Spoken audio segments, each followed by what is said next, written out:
तरह से बनाते हैं आज वो सीख लेते हैं।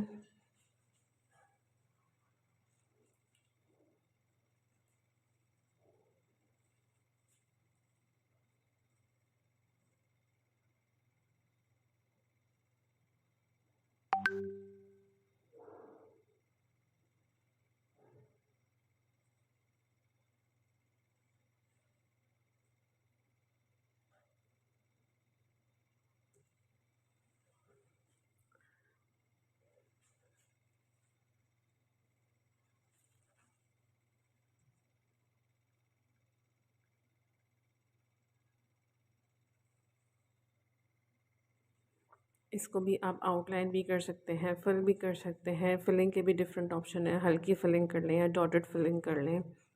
ये चेक बोर्ड की मैंने चेक की फिलिंग करी है। अभी मैं आउटलाइन थिक करके आपको दिखाती हूँ। ये देखिए, आप इसको मज़ीद ब्यूटीफाई कर सकते हैं फ्लावर्स वगैरह बना के। मैंने इसकी एक साइड की लाइनें बनाई हैं और जब ये सूख जाएगा तो मैं दूसरी साइड की लाइंस भी बनाऊँगी।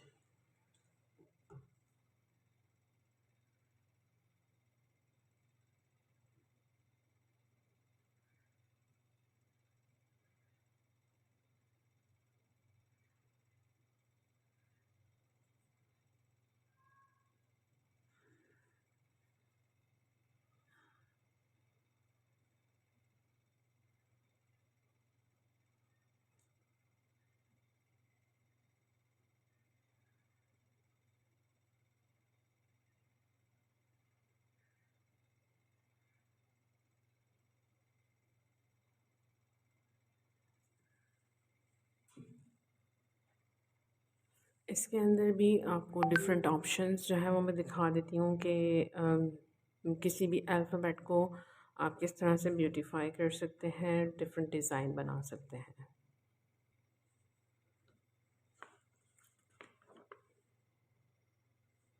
यहाँ पर मैंने डिफरेंट डिफरेंट अल्फ़ाबेट्स बनाए हैं, ये देख लीजिए आप। आई, एच, एफ, के, और ये तो थोड़े बड़े बड़े डिज़ाइंस हैं हमारे।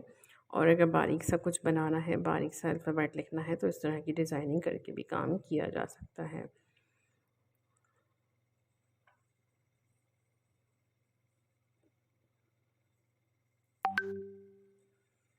जो लास्ट क्लास में मैंने आप लोगों को टी बनाना बताया था और उस टाइम पे कहा था कि मैं नेक्स्ट क्लास में आपको मज़ीद अल्फ़ाबेट्स के ऊपर लेके आऊँगी और बताऊँगी कि अल्फ़ाबेट किस तरह से बना सकते हैं, डिफरेंट ऑप्शन, डिफरेंट डिज़ाइंस के साथ। ये तमाम उसी का है हिस्सा और आप इनको भी अपने डिज़ाइंस के अंदर जगह जगह इस्तेमाल कर सकते हैं। अगर सिर्फ कोई अल्फ़ाबेट बनवाना चाहता है लाइक टैटू, तो भी आप बड़े अल्फ़ाबेट बना के भी, बड़े डिज़ाइन बना के भी काम कर सकते हैं। और अगर कोई छोटा सा टैटू बनाना चाहता है तो भी आप इसी तरह से डिज़ाइन कर सकते हैं। और ये दो ऑप्शंस मैंने आप लोगों को दिखा दिए हैं, बारीक डिज़ाइन करने के या बारीक टैटू बनाने के, या डिज़ाइन में छोटा सा अल्फ़ाबेट लिखने के।